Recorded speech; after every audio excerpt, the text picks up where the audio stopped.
கோவில்பட்டியில் 170 ரூபாய்க்கு பொருட்களை வாங்கிவிட்டு ரூபாய் 69 தான் தருவேன் என்று அடம்பிடித்த காவல் உதவி ஆய்வாளர் மீது கடை உரிமையாளர் புகார் அளித்துள்ளார்.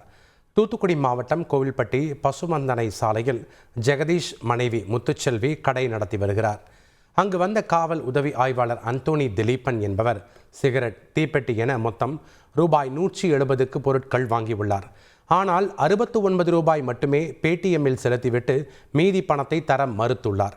இதனை கேட்ட முத்துலட்சுமிக்கும் காவல் உதவி ஆய்வாளருக்கும் இடையே வாக்குவாதம் ஏற்பட்டுள்ளது. தொடர்ந்து ஒருவரை ஒருவர் வீடியோ எடுத்தபடி வாக்குவாதம் செய்த நிலையில் அங்கு நின்ற உதவி ஆய்வாளர் செந்தில்வேல் முருகன் இருதரப்பையும் சமாதானப்படுத்த முயன்றார். இந்நிலையில் உதவி ஆய்வாளர் அந்தோனி திலீபன் தொடர்ந்து பிரச்சனை செய்து வருவதாகவும் அவர் மீது உரிய நடவடிக்கை எடுக்க வேண்டும் எனவும் முத்துச்செல்வி காவல் நிலையத்தில் புகார் அளித்துள்ளார். தற்போது காவல் உதவி ஆய்வாளருடன் முத்துலட்சுமி வாக்குவாதம் செய்த சம்பவம் வைரலாகியுள்ளது. எத்தனை பேர் வந்து எங்கிட்ட வாங்கிட்டு போறாங்க? பாக்கெட்டை வாங்கினே லூஸ்ல வந்து விற்க முடியாதுனே. லூஸ்ல இதுல என்ன எங்களுக்கு இருக்குன்னு கேக்கியா? ஒரு கஸ்டமர் இந்த இடத்துல கஸ்டமரை ஏமாத்தி விக்கிறீங்க, அது உங்களுக்கு தப்பா தெரியலையா? யாரு இல்ல சரி, இப்ப இங்க விற்க கூடாதுங்க. நீங்க இத மட்டும் கேட்காதீங்க, எல்லாத்தையும் கேளுங்க. சரி, இப்ப விற்க கூடாது, நீங்க தான் கூட வாரீங்க.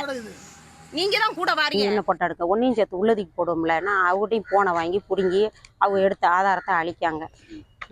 ஆதாரத்தை அழிக்காங்க. ஏன்ட்டே சண்டைக்கு வரப்பல என்ன நீ ரோட்டில் நான் உட்காருவேன்னு சொன்னோன்னே நீங்கள் இப்படியெல்லாம் மன்றி ரோட்டில் நீ ரோட்டில் உட்காருவேன். மறுபடியும் வந்து என்கிட்ட என்ன சொல்கிறப்பல நீ ரோட்டில் உட்காருவேன்னு சொன்னி உட்காருமா நாளைக்கு பார்ப்போம் அப்படின்னு நான் சொன்னேன். நான் உட்காருவேன், கண்டிப்பாக நான் செய்வேன். நீங்கள் செஞ்சதுக்கு நான் கண்டிப்பாக செய்வேன். ஏன்னா 18 வருஷம் அந்த இடத்துல கம்ப்ளைண்ட் கடை வச்சுருக்கேன்.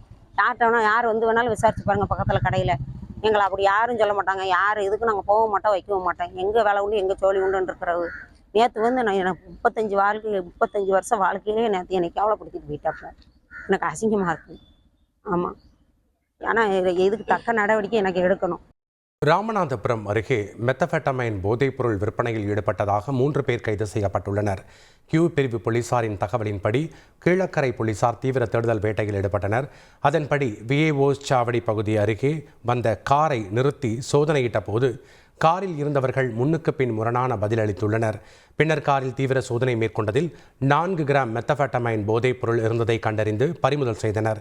மேலும் காரில் இருந்த கீழக்கரையைச் சேர்ந்த ஜெயினுலாபுதீன், சதாம் ஹுசைன், சையத் முகமது ஆகியோரை கைது செய்து சிறையில் அடைத்தனர்.